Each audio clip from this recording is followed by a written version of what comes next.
One last day with this bike. You see, it's slowing down to 48, maintaining distance to the traffic. I've kept it to the farthest. That's adaptive cruise control, so it will adapt to the vehicles and traffic in front of me.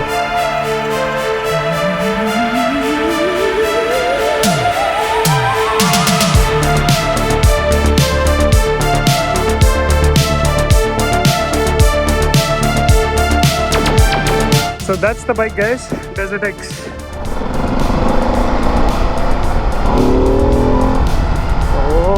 Oh, nice.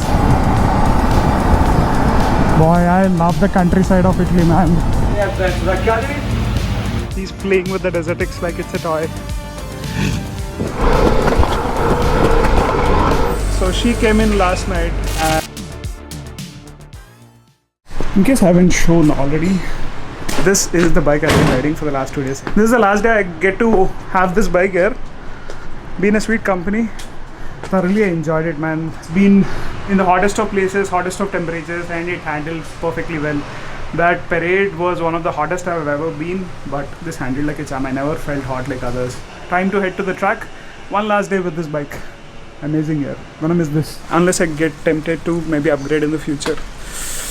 Ooh, would love a loaner for 1-2 years here, just to show people how good this bike is in India. Buongiorno, guys. That's good morning in Italian. I can't finish the rest of my introduction in Italian because I can't memorize it fully. But either way, welcome to a new vlog. Hope you're all doing well. Man, these roundabouts, the roads are so smooth. I'm enjoying my time here. On my way to the track for the last day of Woody Woo, or WDW as we call it in India.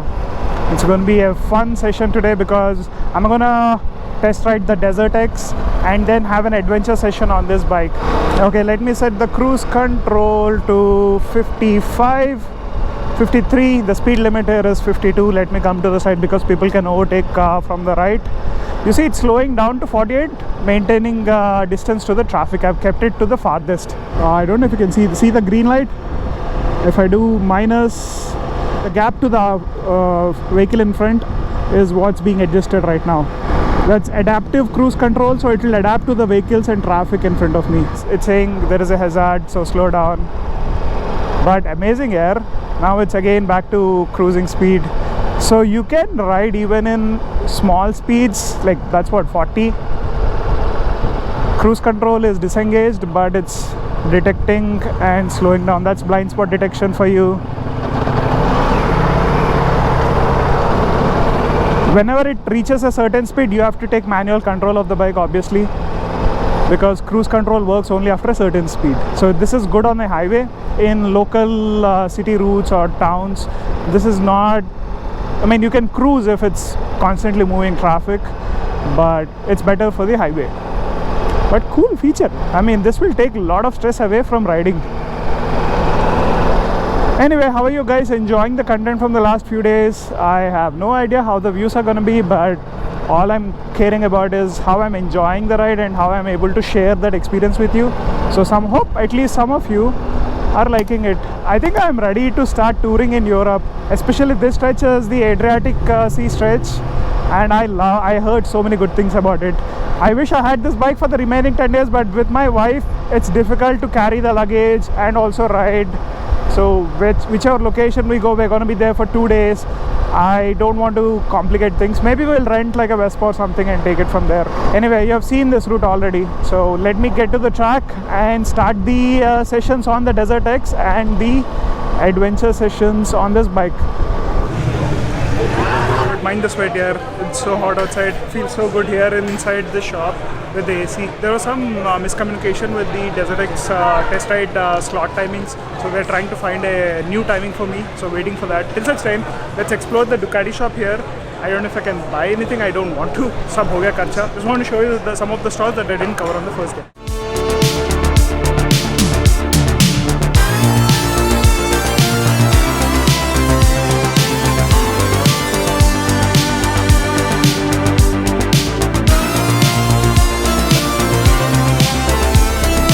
And I should have got a cab for this heat because I was standing at the forehead area quite a lot. this would have helped greatly in the last few days. Anyway, here at Multistrada World, let's see what's this about. So this was the same bike which finished the category at Trans Anatolia Rally. In case you ever wondered how a rally bike looks, that's the one. So that's the 2020 bike which did the which won the rally, and this is the 2021 bike which won the rally. See here, September 11 to 8. So those are the two places. Andrea Rossi and Francesco Catanese. OG Multistrada that was launched between 2003 to 2009, 10 to 14, 17 to 20, and the latest one. Such a transformation here. Subtle changes but effective changes. You'll notice them only in person. Their headlight areas and all, they want to maintain the design language. And that's the engine we've been riding for the last 2 days. Looks so cool. Time to check out the performance world.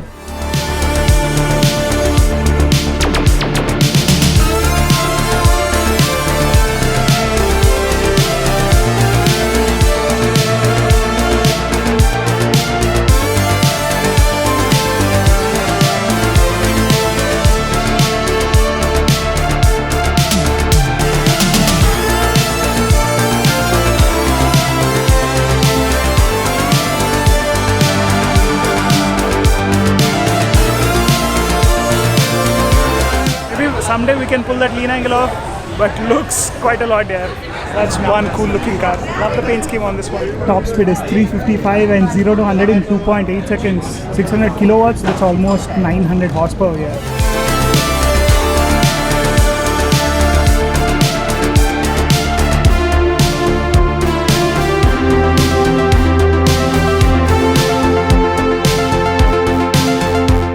That's the Lamborghini edition of the Diavel, man. Looks super cool in that color. Chal, I think we're done with the stalls here.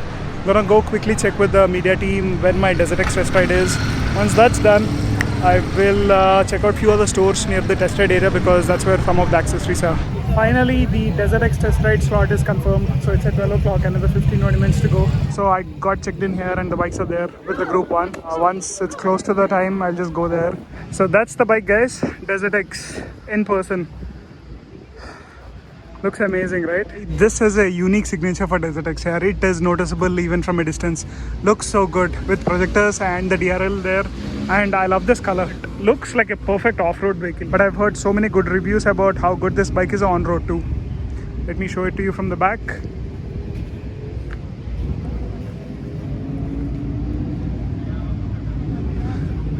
And this is the instrument cluster, more like a phone screen in portrait mode. This is inspired from the Rally edition, hence the reason it's in portrait mode. Simple instrument cluster, switch quality is typical Ducati style. So there is cruise control, different modes, steering dampener which is important, and Brembo brakes here. Fully loaded bike. On the secondary roads where we can enjoy all the right.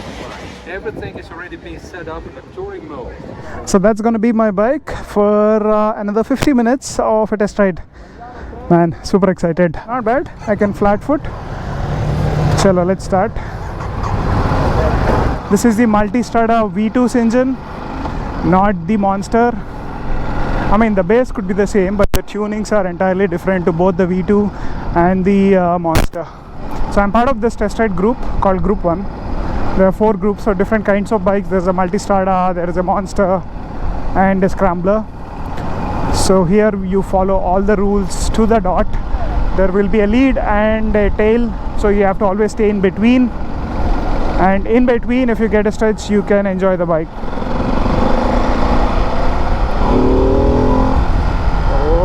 Oh, nice. So the first thing you notice is how light the bike is. Refinement wise, I think V4 obviously is much more refined. So the instructor is taking us to some hilly area where we might get some bad roads also, so we get to saddle and see how this performs. One thing I notice immediately is there is no way to adjust the windshield. That's going to be the only bummer if you want a tour on this. Hey, cute. Look at this.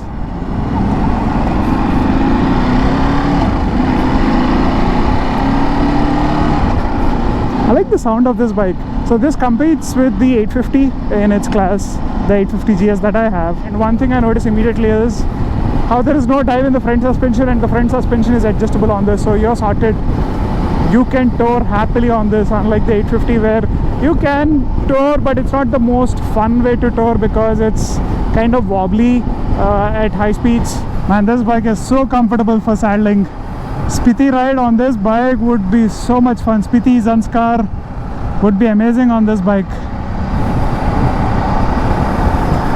Boy, I love the countryside of Italy, man.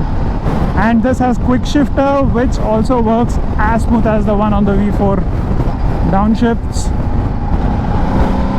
upshifts. For upshifts you don't release the throttle, for downshifts you have to.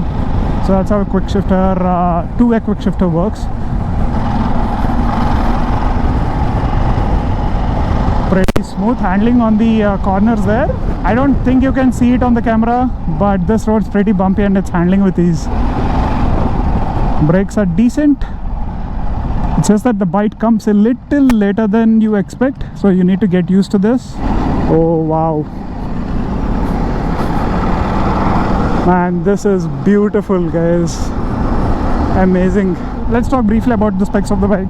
So this is the same engine as the Multistrada V2. The power and torque figures are here. Cab of forks at the front, adjustable suspension obviously, adjustable rear suspension. It has Brembo brakes front and back. 21 liter fuel capacity. Compared to the 850, this is so much better in terms of performance and handling. Ride is pretty similar. In all these bumpy broken stretches, this is handling as well as the 850. Look at how easy this bike is turning into the corners. When I was taking the 850, I was checking out the Multistrada 50. I somehow didn't like it so much because it was more a sports tourer. I wanted something which can handle off-roads better too. If this was there, I would have been sold immediately. I'm telling you, this bike is that good. Only thing I would say to those in the market for an F850 GS is wait for this bike, test ride it. If you can afford that extra money, and if you're looking for a longer term bike, because 850 is due for an upgrade, this would be a better choice. Man, that quick shifter is so smooth, loving it. And it does blip pretty smooth. By the way, this bike has tons of customizations and accessories. 850 mein you get the GSA, which is a 23 liter tank. You can get something similar here with additional fuel attached to the rear seat. That's an accessory, so you don't need to buy a bigger bike which could be heavier. Nice here. That took that speed breaker pretty easily. And these roads are amazing. I mean, they look bumpy and all, but very manageable. And what a road. This is how test rides have to be here, where you get to ride a bike for longer duration to see how it feels. One thing I can't tell you is how the heat management is on this bike, because we don't get any traffic. I think we talked about quite a few good bits. Let's talk about the not so great bits. I wish the screen was bigger. I don't know if you can get navigation on this, because that's going to be important going in the future. And the screen is not adjustable. Maybe they will come up with an accessory, or you might find third-party accessories. Another bit I'm not so sure is that I'm hearing some rattling sound from the chain section. That happened on the 852, but after 1 year, this I'm able to hear now. So it's the chain guard which is moving whenever you go on a bump or something. Mind you, this is a test ride vehicle, so a lot of people have ridden it, and it has done just 3,600 kilometers, but maybe they have ridden it roughly. What else? The mirrors don't go well with the overall design of the bike, but I think they try to do it to lend it well with the design of the headlights, the two circles.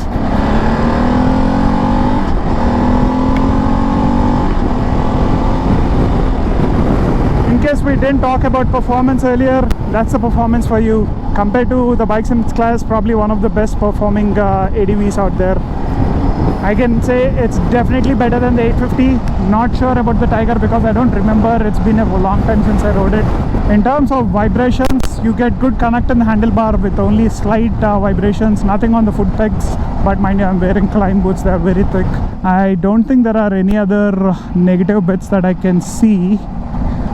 The parts, build quality, everything is Ducati. Engine is a proven engine.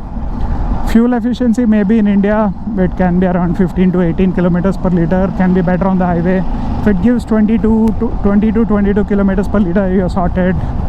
And as I said, you have extra tank options.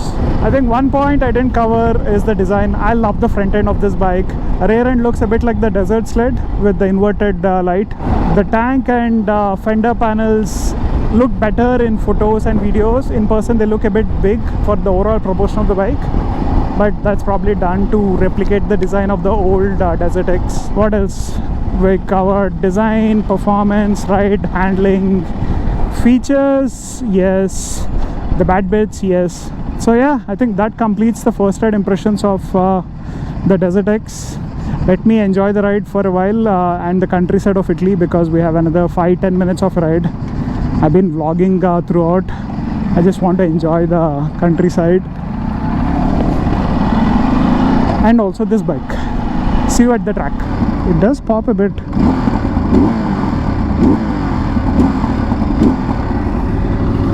Sweet. Yeah, that's the Academy.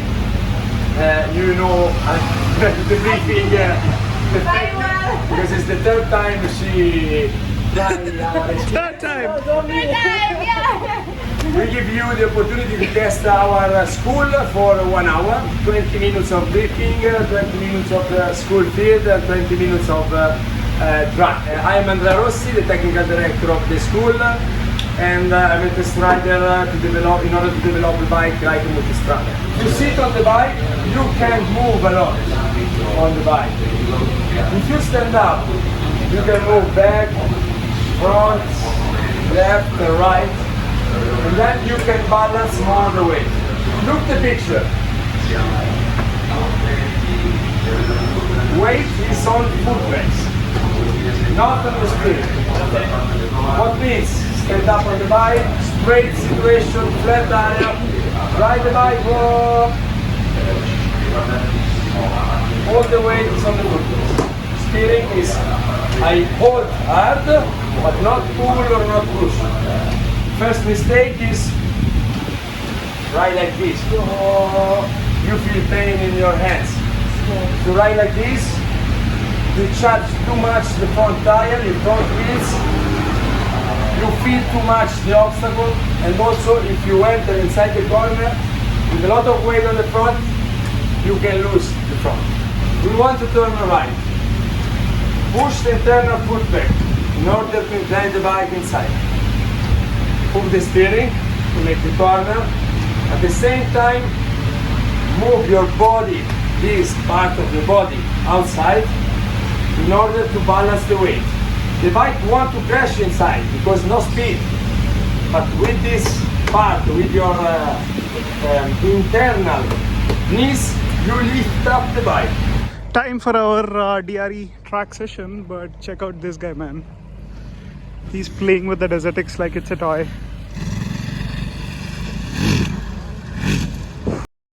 That bike looks so capable here.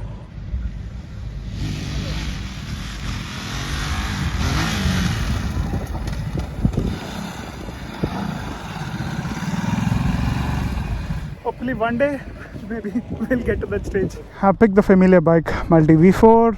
There's Desert X too, but we already test drove the Desert X on the road. A basic slalom. Okay, bike's very twitchy. The tire pressure is low. Intentionally made. I'm able to do this stretch fine, but not able to get that part. The double structures, and I have problem braking in corners.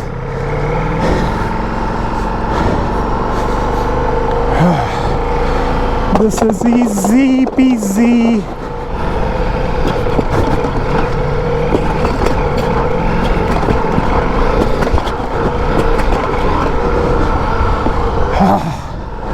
Not feeling the heat, but slightly tiring in that section.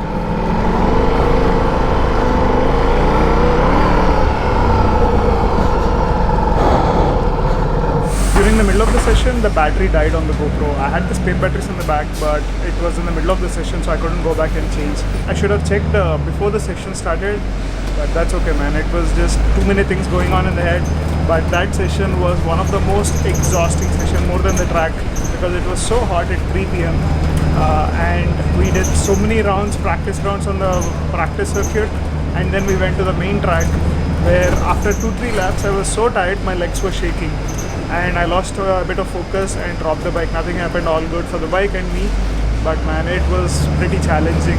So that was the last session of World Ducati week. After that we just packed our bags, came to the hotel. It was a lot of logistics moving around and all, so didn't have much time to record any footage, but I just came home, checked out, came to Bologna back again, because this is where the second leg of the trip is gonna start. So in case you thought Italy trip is over, no.